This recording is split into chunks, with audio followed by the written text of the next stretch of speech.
महाराष्ट्र विधान परिषदेच्या 9 जागांसाठी निवडणूक जाहीर करण्यात आली आहे. भारत निवडणूक आयोगाकडून महाराष्ट्रातील विधान परिषद निवडणुकीचा कार्यक्रम जाहीर केला आहे. विधान परिषदेच्या 9 जागांसाठी 12 मे रोजी मतदान होणार आहे.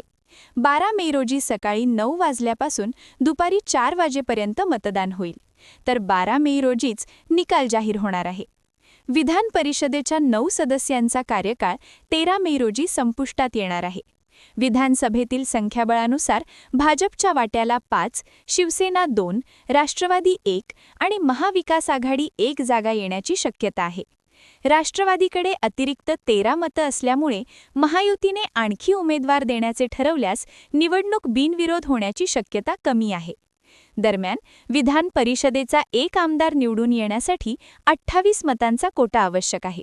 महायुतीत भाजप 131 आमदार, एकनाथ शिंदे यांची शिवसेना 57 आमदार आणि अजित पवार यांची राष्ट्रवादी 40 आमदार असे बलाबल पाहता महायुतीचे 8 उमेदवार सहज निवडून येऊ शकतात, तर महाविकास आघाडीचे एकूण संख्याबळ 46 आहे.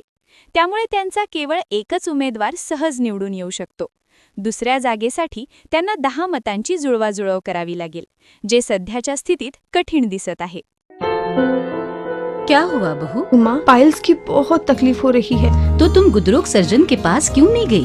देखो, जैसे हार्ट के लिए हार्ट स्पेशलिस्ट, ब्रेन के लिए ब्रेन स्पेशलिस्ट, तो पाइल्स के लिए पाइल स्पेशलिस्ट क्यों नहीं? स्त्री हो या पुरुष, टॉयलेट में तकलीफ केवल पाइल्स ही नहीं, और भी कई प्रकार के गुदरोग तथा कैंसर भी हो सकता है. इसीलिए इसकी प्रत्यक्ष जांच जरूरी है. ठीक है माँ, पर जांच के लिए हम जाएंगे कहाँ? वही काले आयुर्वेदिक पाइल्स हॉस्पिटल में. लेकिन माँ, प्रेगनेंसी में पाइल्स की दवाइयाँ? प्रेगनेंसी में आयुर्वेदिक दवाइयाँ सुरक्षित होती है. जनहित में जारी. काले आयुर्वेदिक पाइल्स हॉस्पिटल, औषधि चिकित्सा तथा सर्जरी ट्रीटमेंट उपलब्ध. हमारा पता उमरेड रोड, दिघौरी बस स्टॉप के पास, नागपुर. अधिक जानकारी के लिए वेबसाइट पर जाएं kalepileshospital.com.